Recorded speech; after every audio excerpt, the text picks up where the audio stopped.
మధ్యతరగతి కుటుంబం 5.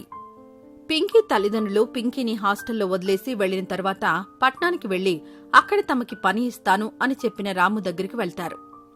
రాము, నువ్వు మాకు పని ఇస్తానని చెప్పావు కదరా. నువ్వే పని చెప్పినా కాదనకుండా చేస్తావురా. కాని ఏదైనా డబ్బు కోసమేరా. కాస్త డబ్బు ఎక్కువచ్చే పని ఇప్పించేలా చూడరా. నీకు నేను ఎంత పరిచయం ఉంటే ఏంటి? ఇక్కడ నన్ను అలా అరే ఒరే అని పిలిస్తే నా మర్యాద ఏమైపోతుందని ఆలోచించావా? నువ్విక్కడ పనిచేయడానికి వచ్చిన వాడివి, అంతే. నన్ను సార్ అని పిలవాలి, అర్థమైందా? అలాగేరా. అలాగే సార్. పని గురించి చెప్పండి సార్. మీకు డబ్బులు కావాలి అంటున్నారు కాబట్టి ఇదిగో అక్కడ ఇటుకలు కనిపిస్తున్నాయి కదా, వాటన్నింటినీ పక్కనే ఉన్న బిల్డింగ్ పైకి తీసుకెళ్లాలి. ఆ పనిని మీరు ఎంత తొందరగా పూర్తి చేసుకుంటే నేను అంత తొందరగా ఇంకొక పని అప్పచెబుతాను. అలాగే సార్. అలాగే అంటూ మళ్ళీ ఇక్కడే ఉండి టైం వేస్ట్ చేసుకుంటారెందుకు? కానివ్వండి అని అంటాడు. ఏంటండి, రాము ఇంతలా మారిపోయాడు? మీ ఫ్రెండే కదా, అరే అంటే అంతలా కోపడుతున్నాడు ఎందుకు? ఇలాంటివన్నీ పట్టించుకుంటూ కూర్చుంటామా ఏంటి? పని ఇస్తాను అన్నాడు, ఇచ్చాడు. మన పని మనం చేసుకుంటూ వెళ్ళిపోవడమే. పద, త్వరగా పని పూర్తి చేసుకుని వెళ్దాం. ఇది అయిపోగానే ఇంకొక పని ఇస్తాను అని అన్నాడు కదా. అన్నాడులే. ఇవి చూసారా ఎన్నున్నాయో? ఇవన్నీ ఆ బిల్డింగ్ మీదకు తీసుకుని వెళ్లేవరకే సాయంత్రం అవుతుంది. అయినా ఇవన్నీ పైకి తీసుకుని వెళ్లేలోపు మన ఒంట్లో ఓపిక చుక్క లేకుండా అయిపోతుంది. ఇంకా వేరే పని చేయడానికి అవకాశం ఎక్కడుంటుంది? అలా అనుకుంటే పని ముందుకు సాగదు. పద అంటూ తన భార్యని తొందర పెడతాడు. ఇక్కడ పింకీ తల్లిదండ్రులు పింకీ కోసం ఇంతలా కష్టపడ్డానికి కూడా వెనుకాడకుండా వాళ్ల శక్తి సామర్థ్యాలకు మించి కష్టపడి పనిచేస్తుంటే పింకీ మాత్రం తల్లిదండ్రులను తప్పుగా అర్థం చేసుకుని వాళ్ళని ద్వేషించడం మొదలుపెడుతుంది. పింకీ హాస్టల్ బయట సోముతో మాట్లాడుతూ ఉంటుంది. పింకీ, మా అమ్మా నాన్న ఉన్నా లేనట్టే లెక్క. ఎప్పుడూ కూడా ఏదో బిజినెస్ పనులు అంటూ దేశాలు తిరుగుతూ ఉంటారు. ఒకవేళ ఇంట్లో ఉన్నారంటే ఆ రోజు 3వ ప్రపంచ యుద్ధమే. వాళ్ళు నన్ను పట్టించుకున్నదే లేదు. ఎప్పుడూ ఒంటరిగా ఉండేవాణ్ణి. కాని నువ్వు పరిచయం అయ్యాక, మీ ఫ్యామిలీ పరిచయం అయ్యాకే నేను చాలా హ్యాపీగా ఉన్నాను. అలాంటి ఫ్యామిలీలో నువ్వున్నందుకు నీకింకా చాలా హ్యాపీగా ఉంటుంది కదా. ఉండేది కొద్ది రోజుల క్రితం వరకు. కాని మొన్న జరిగిన సిచ్యువేషన్తో అసలు రంగులు బయటపడ్డాయి. చూడు సోము, ఇన్ని రోజులు వాళ్ళు నన్ను భరించారు. కాని ఇలా అర్థం లేని కారణాలు చెప్పి నన్ను ఇంట్లోంచి వెళ్లగొట్టడం బాగుందా? నువ్వే చెప్పు. ఇంట్లోంచి వెళ్లగొట్టినట్టు ఎలా అవుతుంది పింకీ? నువ్వే అనవసరంగా చాలా ఎక్కువ ఊహించేసుకుంటున్నావు. వాళ్ళు నువ్వు బయట ప్రపంచంలో బ్రతకగలడం నేర్చుకోవాలి అని చెప్తున్నారు కదా. అందుకే నేను ఇంకాస్త బాధపడేది. అది ఒక కారణమా సోము? అలా నన్ను బయట ప్రపంచంలో చూడాలని అనుకునేవాళ్లే అయితే నా డిగ్రీ అప్పుడే ఎక్కడో హాస్టల్లో వేసేవాళ్లు. లేదంటే బయట ఎక్కడికో పంపించి చదివించేవారు కదా. ఇన్ని రోజులు లేని ఆలోచన ఇప్పుడొచ్చిందంటే ఏదో జరిగింది సోము. అందుకే నన్ను ఇకపైన భరించలేక ఇంట్లో నుంచి పంపించేశారు. అదేంటో నేనిప్పుడు తెలుసుకోవాలి సోము. పద, ఇంటికి వెళ్దాం అంటూ సోముని బలవంతం చేయబోతుంది పింకీ. పింకీ, ఇంటికెందుకు? అనవసరం కదా.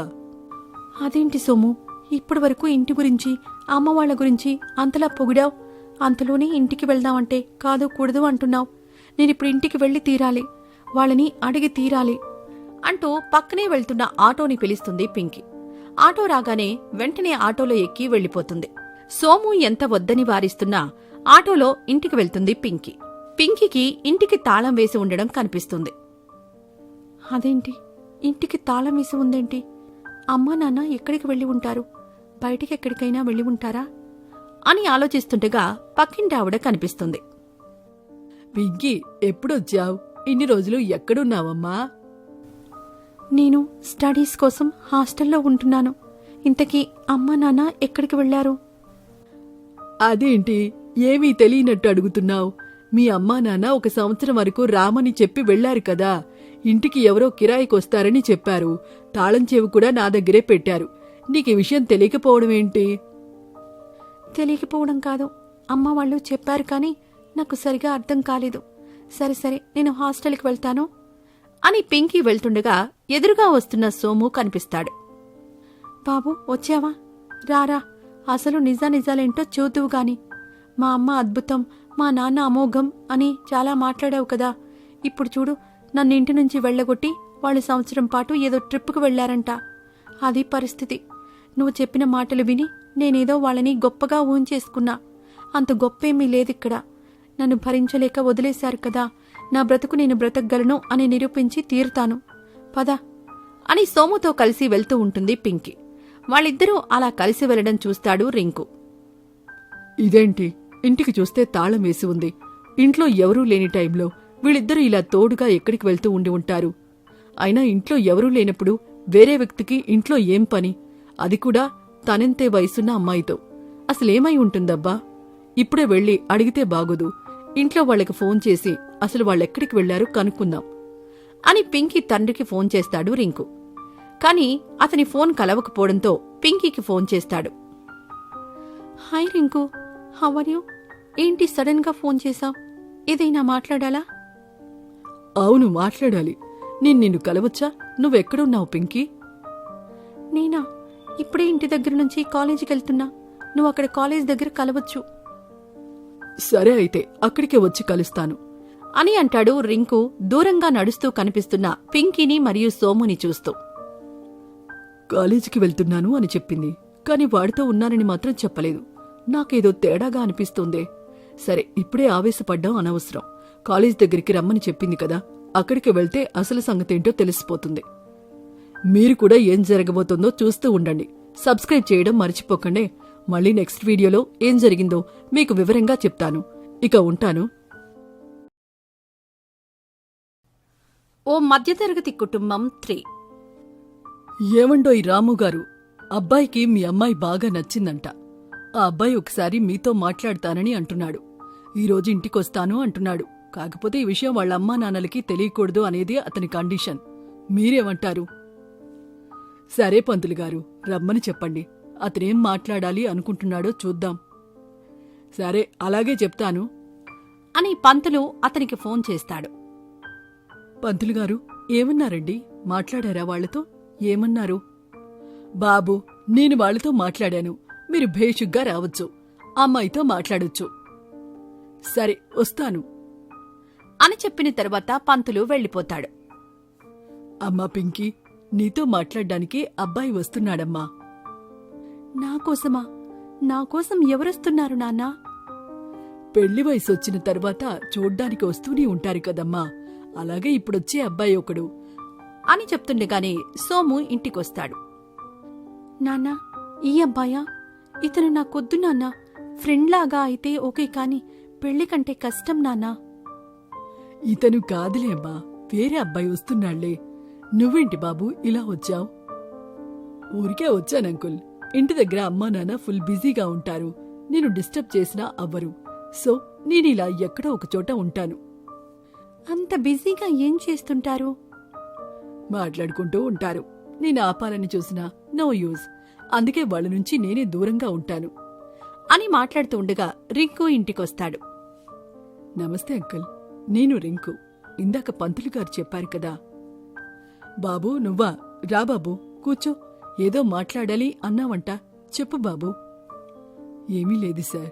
మీ ఫ్యామిలీ కానీ మీ అమ్మాయి కానీ మా వాళ్ళకి నచ్చింది. కానీ ఒక చిన్న ప్రాబ్లం. కట్నం కొంచెం ఎక్కువ కావాలని అంటున్నారు.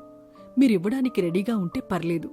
కానీ మీరివ్వడానికి రెడీగా లేకపోతే కట్నం కోసం ఇంత మంచి ఫ్యామిలీని, అమ్మాయిని వదులుకోవడం నాకిష్టం లేదు. అందుకే మీ ఉద్దేశం ఏంటో తెలుసుకుందామని ఇక్కడి వరకు వచ్చాను. నీ ఉద్దేశం మంచిదే బాబూ, కానీ కట్నం ఎక్కువ అంటేనే ఆలోచించాల్సి వస్తోంది. అందుకే కదా సార్ నేనిక్కడి వరకు వచ్చాను. మా అమ్మ వాళ్ళని నేను కన్విన్స్ చేస్తాను. ఒకవేళ వాళ్ళు ఒప్పుకోలేని పరిస్థితుల్లో నేను అరేంజ్ చేస్తాను. నాకు మంచి జాబ్ ఉంది. చాలా మంచి శాలరీనే వస్తుంది. అంత మంచి జాబ్ ఉన్న తర్వాత ఈ కట్నంతో ఏం పని చెప్పండి? నాకు ఈ కట్నాలు వాటి మీద ఆశ లేదు. ఈ విషయం చెప్పడానికే ఇక్కడి వరకు వచ్చాను. నువ్వు సూపర్ బాస్. ఇలాంటి మైండ్ సెట్ ఉందంటే పింకీ లైఫ్ సూపర్గా ఉంటుంది. మా పింకీ సో లక్కీ అన్నమాట. అవును, ఇందాక నుంచి అడగాలని అనుకుంటున్నాను. మీకు ఒక్క అమ్మాయి అని అనుకుంటున్నాను. ఈ అబ్బాయి మీ అబ్బాయా అంకుల్? చిచి, వీడు నాకు బ్రదరా? నెంబర్. వీళ్ళంటి బ్రదర్ ఉంటే చిన్నప్పుడే చెత్తకుప్పలో పడేసేదాన్ని. వీడు నా ఫ్రెండ్. ఓకే ఓకే అంకుల్, నేను నచ్చకపోతే ఓకే, కానీ కట్నం గురించైతే సంబంధం కాదనకండి. ఇంత పద్ధతిగా ఉన్న నిన్ను ఎలా కాదనుకుంటాం బాబు? వీలున్నప్పుడొచ్చి మీ ఇంట్లో మాట్లాడతాం. అని రాము అంటాడు. పింకీ పెళ్లి కూతురాయనే, పెళ్లి కల వచ్చేసిందే బాలా అని పాటలు పాడడం మొదలు పెడతాడు సోము. పింకీ సిగ్గుపడుతూ గదిలోకి వెళ్ళిపోతుంది. సరే అంకుల్, నేను వెళ్తాను అని చెప్పి రింకు కూడా వెళ్ళిపోతాడు. ఏమండి, ఆ బాబు ఎంత తానిస్తానని చెప్పినా కూడా మనం అతని దగ్గర డబ్బులు తీసుకుంటే రేపటి రోజు ఏదైనా మాట వస్తే ఎలా అండి? అతని దగ్గర తీసుకోవాలన్న ఉద్దేశం కూడా నాకు లేదు చిన్ను. దాని గురించే ఆలోచిస్తున్నాను. ఈ సంబంధం వదులుకుంటే ఇంత మంచి వాళ్ళని మళ్ళీ పింకీకి వెతికి పెట్టలేమేమో కదా. ఒక పని చేద్దామండి, నేను కూడా ఏదైనా ఉద్యోగం చూసుకుని వెళ్తాను. అప్పుడు మనం ఎంతో కొంత డబ్బు దాచిపెట్టచ్చేమో. మిగతాది అప్పైనా చేద్దాం. పిల్ల పెళ్లి ముఖ్యం. మళ్ళీ ఎలాగో తల తాకట్టు పెట్టైనా తీర్దాం. ఏమంటారు? అదే నేను అనుకుంటున్నాను. కాని అసలు వాళ్ళు ఎంత కట్నం ఆశిస్తున్నారో తెలియాలంటే ముందు వాళ్లతో మాట్లాడాలి కదా. పంతులు గారితో మాట్లాడి వాళ్ళకి వీలున్నప్పుడు చెప్పమని చెప్తాను. మనం ఒకసారి వెళ్ళి కలుద్దాం. ఏమండి, ఇంకొక విషయం నేను చెప్పాలని అనుకుంటున్నాను. మన పింకీని ఏదైనా హాస్టల్లో వేద్దామండి. తర్వాత మనం రోజుకొక పూట తినేసి ఆ డబ్బులు కూడా మిగిల్చొచ్చు. దానికి మనం ఎంత కష్టపడుతున్నామో తెలియదు కదా. చాలా మంచి ఆలోచన. హాస్టల్ అంటే ఎలాగో ఒప్పుకోదు. బాబు సోము, నువ్వే దాన్ని ఎలాగైనా ఒప్పించాలయ్యా. అది నీ మీదే వదిలేస్తున్నాను. అంకుల్, మీరు తన కోసం ఇంతలా ఆలోచిస్తున్నారు. నిజం చెప్పాలంటే మీ జీవితాన్ని తన బాగు కోసం పణంగా పెడుతున్నట్టే అనిపిస్తుంది నాకు. ఏ తల్లిదండ్రులైనా ఇలానే ఉంటారు బాబు. కాని అది పిల్లలకి కనిపించాలని అనుకోరు, అంతే. మీ అమ్మా నాన్నల గొడవ కూడా నీ గురించి అయి ఉంటుందే తప్ప వాళ్ల స్వార్థం కోసం అయితే తప్పకుండా అయి ఉండదు. అది ఇప్పుడు మీకు తెలియదు. అది మీకు అర్థమయ్యే వయసొచ్చేసరికి అమ్మా నాన్న మీతో ఉండరు. సరేలే, ఎలాగైనా తనని హాస్టల్లో ఉండడానికి ఒప్పించు బాబు. ఆంటీ, ఒక పని చేద్దామా? తనని హాస్టల్లో ఉంచే బదులు మా ఇంట్లో ఉంచండి. అప్పుడు మీకు హాస్టల్ రెంట్ కలిసి వస్తుంది. తనకు ఒక ఇంట్లో ఉన్నట్టే ఉంటుంది. ఒప్పుకోండి ఆంటీ. సరే బాబు, ఆలోచించి చెప్తాం అని అంటుంది. సరే ఆంటీ, నేను చిన్నితో మాట్లాడతాను అని చెప్పి చిన్ను ఉన్న గదిలోకి వెళ్తాడు సోము. ఏంటి, చిన్నుతో ఏం మాట్లాడతానా అని చూస్తున్నారా? మీరు చూపిస్తున్న ఈ లవ్కి చాలా థ్యాంక్స్. నెక్స్ట్ వీడియోలో మీరు ఊహించని విషయాలు జరగబోతున్నాయి. ఇప్పటి వరకు హ్యాపీగా ఫ్యామిలీతో ఉన్న పింకీ లైఫ్లో ఊహించని మలుపులు జరగబోతున్నాయి. నెక్స్ట్ వీడియోలో చూడండి. హ్యాపీగా ఉండండి. సబ్స్క్రైబ్ చేయడం మర్చిపోకండి. మీ సపోర్టే మా హ్యాపీనెస్. నెక్స్ట్ వీడియోలో మళ్ళీ కలుద్దాం. బాయ్.